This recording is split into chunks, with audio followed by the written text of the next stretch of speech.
What's up mga ka-all-sports? Panibagong video na naman ang mapapanood ninyo ngayon. Dahil matagal-tagal lang ang hindi nakakapag-champion ulit ang Magnolia Hotshots, hindi pa din daw maiwasan ng Magnolia franchise kay Paulie. Dahil lagi daw siyang nagdadaylan kapag hindi nakaka-score at talo ay laging sumasakit ang balikat niya. Pero kapag nakakapunto siya, okay naman siya. Kaya dahil doon, napansin daw ng Magnolia staff na dinadahan-dahan na lang daw niya. Plano niya na nga daw umalis ni Paulie at umalis nga daw sa Magnolia.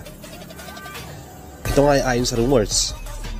At gaano nga katotoo na babalik daw si Mark Aguiwa sa lineup ng Ginebra.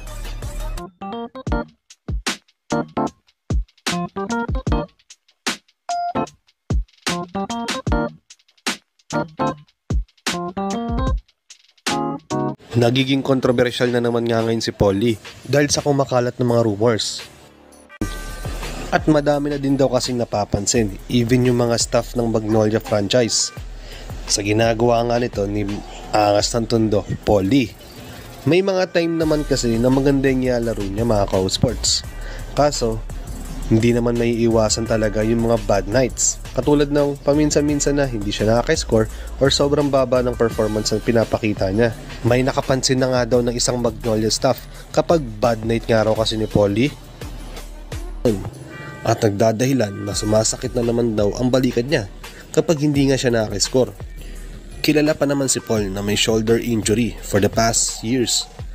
Kaya nga isa nga ito sa madalas na iniinda niya. Halos taon-taon ito nga ang injury niya at mabalik pa din up to now.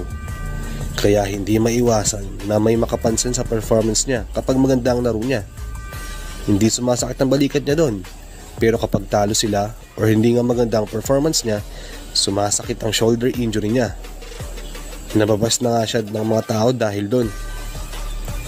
Pero ano nga ba yung kumakalat na rumors na plano nga daw bitawan ng Magnolia si Paul? Ang dahilan nga daw ay tutuparin na raw ni Ali Francis Chua ang pangarap niya na makapaglaro nga sa favorite team niya na Ginebra. Dahil total nagkaka-issue na nga siya sa Magnolia, gusto na din daw mag-shuffle ng players ulit ni SMC Corporation para subukan at palakasin nga ulit yung kani-kanilang mga teams. At isa na nga daw si Paulie sa napili nila na isama nga sa big shuffle na magaganap sa SMC Corporation. Pero if ever, malaking problema na naman nga ito para sa part ng Gins dahil isang guard scorer ang mapupunta sa kanila. At alam naman ng karamihan na overload na nga ang Gins sa guard position, lalo na kilalang legit scorer nga itong si Paulie. At baka mahirapan siya na mahanap nga ulit yung gameplay niya or masira lang yung chemistry ng Barangay Ginebra. Dahil kahit nga wala nga si Paulie, ay kinaya naman ng Barangay Ginebra na mag-champion sila. Mapunta naman tayo sa issue na magbabalik na daw si Mark Aguiwa sa PBA. May kumakalat kasi ngayon na rumors na gusto daw kasing bumalik ni Mark Aguiwa sa pagkatitiro niya. Kahit isang conference lang daw. Dahil may gusto pa din daw siyang patunayan sa mga fans or mapanood siya ng live. Para at least makita man lang daw siya for the last time at mapanood ng live ng mga fans. Kasi nung nandun nga si Aguiwa sa kanila, hindi nawawalan ng guidance ang kanyang mga kakampi at mapagsasabihan nga agad nila sila agad kung kinakailangan, lalo na nga sa mga crucial moments. Pero hindi nga daw sa pagiging basketball player ang planong pagbalik nga ni The Spark. Kung hindi, maging part ng coaching staff ng Barangay Ginebra. Kailangan pa din daw kasi nila ng isang may puso at NSD spirit at lalo na nga kapag nalaman ng fans na nandiyan nga ang idol nilang si Aguiwa, ay gaganahan nga ulit sila na i-cheer ang kanilang team at lumabas nga ulit ang pagiging 6-man nila sa laro. Kaya tingin ko magiging malaking factor din kapag bumalik at nasa bench nga ulit ang presence ni Aguiwa.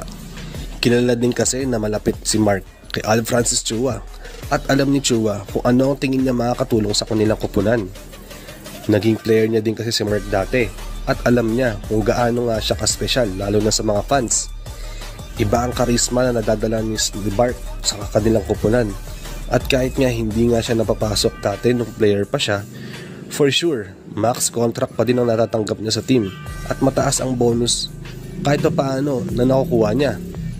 Kasi hindi na nga yung playing style or performance ang binabayaran sa kanya ngayon, kundi yung pangalan niya sa liga. Dahil kapag sinabing Mark Aguiwa, iba agad ang hatak nito sa fans.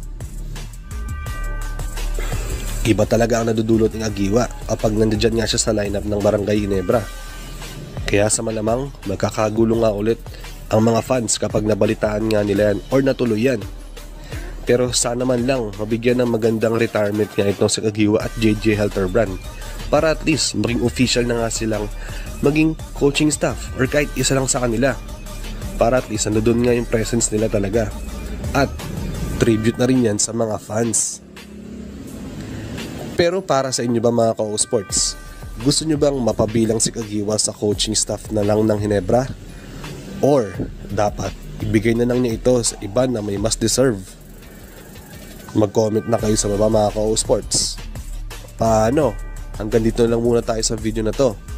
Salamat sa panonood. Mag-iingat kayo palagi. At peace out!